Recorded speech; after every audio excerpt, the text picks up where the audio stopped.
So ayun guys, ito nga pala yung inuwi kong motor. Bubuuin na natin syempre. Bago ang lahat, tanggalin muna natin sa plastic yung mga gamit. Ito na yung motor. Bubuuin na natin siya ngayon. So tatanggalin muna natin siya sa balot. So bubuuin natin. Bubuuin natin siya.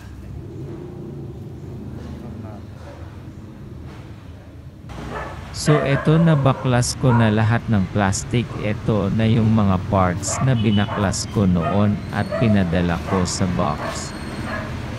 Kailangan na natin siya buuin para makita natin kung ano kulang na parts, kasi hindi ko na matandaan kung saan ko nilagay yung ibang parts. Ito nga palang motor na ito ay gamit ko sa ibang bansa at gagawin kong project bike.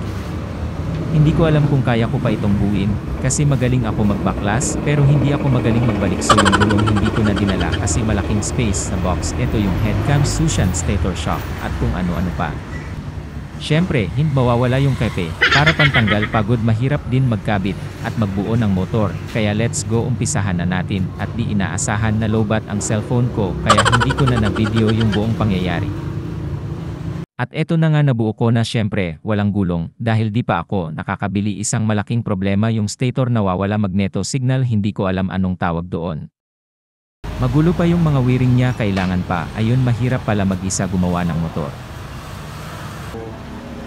Ito na lang yung wiring.